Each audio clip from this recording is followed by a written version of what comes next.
தீபம் சீரியலோட today episode review தான் இந்த வீடியோவில் நம்ம பார்க்க போகிறோம். நம்ம சேனலை மறக்காமல் சப்ஸ்கிரைப் பண்ணிவிடுங்க. பக்கத்தில் பெல் ஐக்கான் இருக்கும், அதையும் ப்ரெஸ் பண்ணிடுங்க. வாங்க வீடியோக்குள்ளே போகலாம்.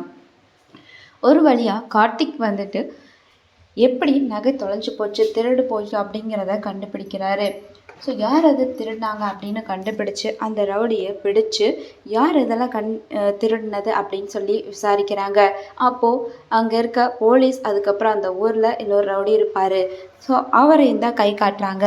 ஆனால் அவங்க 2 பேருமே நாங்கள் அதை பண்ணலை, நாங்கள் அதை அவனை பண்ண சொல்லலை அப்படிங்கிற மாதிரி சொல்கிறாங்க. ஆனால் ஏங்க எப்படி பொய் சொல்கிறீங்க, நீங்கள் 2 பேரும் தான் திருட சொன்னீங்க, இப்போ இல்லைன்னு சொல்கிறீங்களே அப்படிங்கிறாங்க. அவங்க 2 பேருமே நியாயஸ்தான் மாதிரி பேசிக்கிட்டு இருப்பாங்க. அதுக்கப்புறம் பார்த்திங்கன்னா ஒரு இடத்துல போய் தோன்றாங்க. ஊருக்காரங்க எல்லாருமே அங்கே வந்து நிற்கிறாங்க. அப்போது பார்த்திங்கன்னா அந்த தோன்ற இடத்துல நகைகள் வந்து இருக்குது.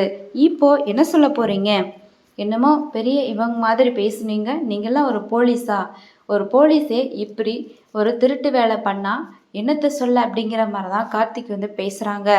ஏயா அப்போது அவ்வளோ பேசுனீங்க, இப்போ பேசுங்கய்யா அப்படிங்கிற மாதிரி தான் மயில் வாகனமும் இன்னொரு செயலும் வெளுத்து வாங்குறாரு. அதுக்கப்புறம் வந்து ஊர்க்காரங்க முன்னாடி யார் வந்து இந்த நகைகளெல்லாம் திருடினது அப்படிங்கிற மாதிரி கண்டுபிடிச்சிட்டாங்க ஒரு வழியாக. ஸோ அவங்களுக்கு என்ன தண்டனை கொடுக்க போகிறாங்க அப்படிங்கிறது தெரியல.